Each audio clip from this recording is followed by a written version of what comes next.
बातमीपत्रामध्ये आपण पाहणार आहोत 25 मिनिटात 50 बातम्या अतिशय वेगवान स्वरूपात सुरुवात करूया। कराडच्या रिमांडची सुनावणी आता बीड कोर्टामध्ये पार पडणार आहे। सीआयडीने केलेला अर्ज कोर्टाने स्वीकारलाय, त्यामुळे आता केज कोर्टात कराडला हजर करणार नाही।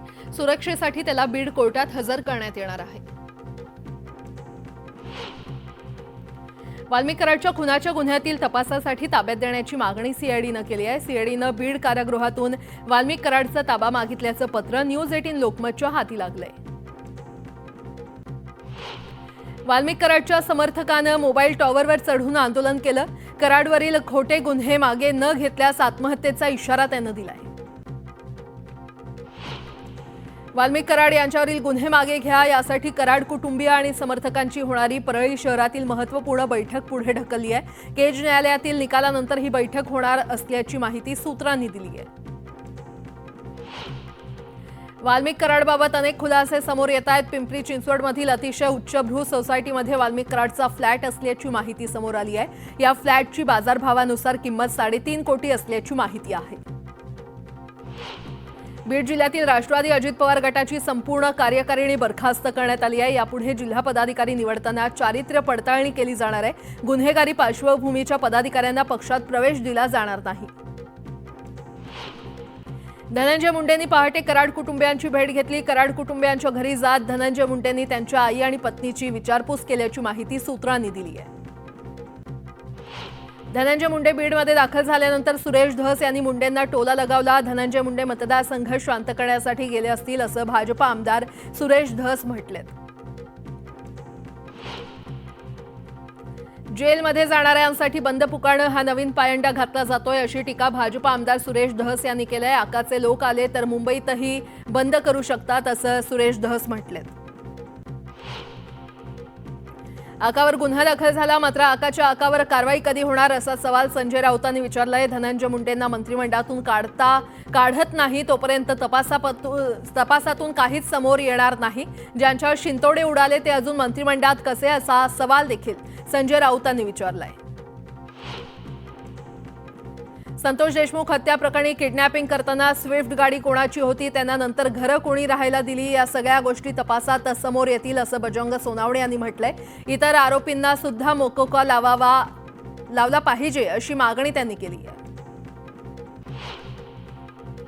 बीड हत्या प्रकरणाचा तपास सार्वजनिक करण्यात यावा अशी मागणी करत छत्रपती संभाजीनगरच्या गंगापूर तालुक्याचे भाजप अध्यक्ष रवींद्र चव्हाण यांनी फडणवीसांना पत्र लिहिलंय।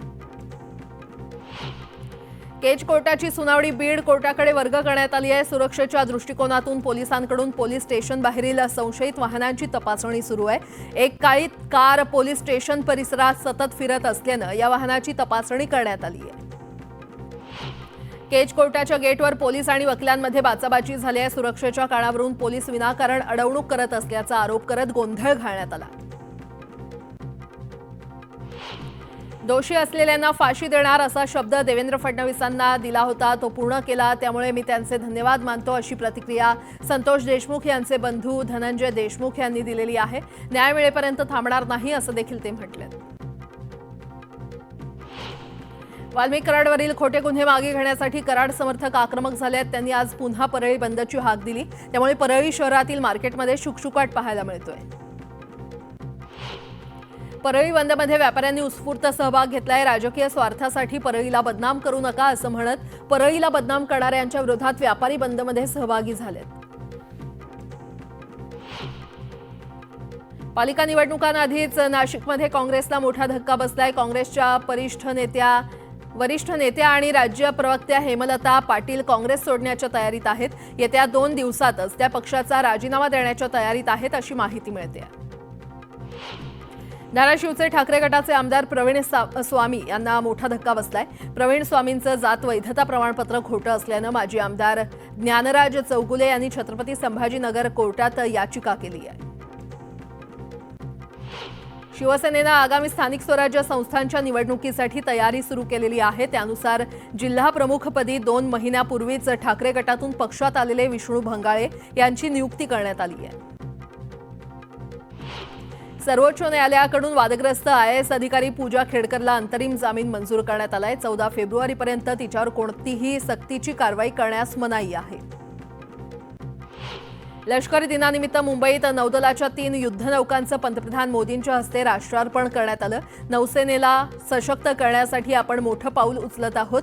दोन्ही युद्धनौकांसह पाणबुडी भारत निर्मित आहे आणि भारतीय नौदल ताकदवान बनतंय असं मोदी म्हटलेत। जगाचा भारतावरील विश्वास वाढलाय। आपण जगाला वन अर्थ वन फॅमिलीचा मंत्र दिला असं मोदी म्हटलेत। विस्तारवाद नव्हे तर विकासवादावर भारत काम करतंय असं देखील ते म्हटले।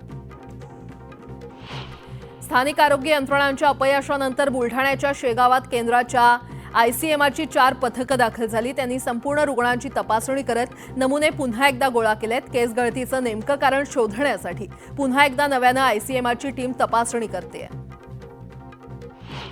नागपुरात नायलॉन मांजामुळे नागरिकांसह सुमारे 10 पक्षीही जखमी झालेत। दरम्यान वन खात्याच्या उपचार केंद्रात त्यांच्यावर उपचार करण्यात आले, तर चित्रबालक या पक्षाचा उपचारापूर्वीच मृत्यू झालाय। बुलढाण्यातील सुंदरखेड येथील पत्नीच्या अनैतिक संबंधात पतीचा अडथळा आल्यानं पत्नीनं पतीच्या अंगावर पेट्रोल टाकून त्याला जिवंत जाळलंय। उपचारादरम्यान त्याचा मृत्यू झाला असून पत्नीविरोधात पोलिसात हत्येचा गुन्हा दाखल करण्यात आलाय। मकर संक्रांतीच्या निमित्तानं साई भक्तांना साई चरणी देणगी स्वरूपात 80 ग्रॅमची सोन्याची साखळी अर्पण केली आहे। या सोनेरी साखळीची किंमत जवळपास 6 लाख आहे। अहिल्यानगर जिल्ह्यातील संगमनेर शहरातील अतिक्रमणावर कारवाई करण्यात आलेली आहे। यावेळी पोलीस बंदोबस्तात पालिका कर्मचाऱ्यांनी कारवाई केली आहे। अतिक्रमण काढल्यानं मुख्य रस्त्यांनी मोकळा श्वास घेतलाय। उल्हासनगर परिमंडळ 4 क्षेत्रातील महापालिका आणि नगरपालिका क्षेत्रात आता तिसऱ्या डोळ्याची नजर असणार आहे। परिमंडळ 4 क्षेत्रात 640 सीसीटीव्ही कॅमेरे बसवण्यात आले। सांगली जिल्ह्यातील शिराळा तालुक्यातील एका शाळेत शेतकरी वेशात येत सर्वांचं लक्ष वेधलंय।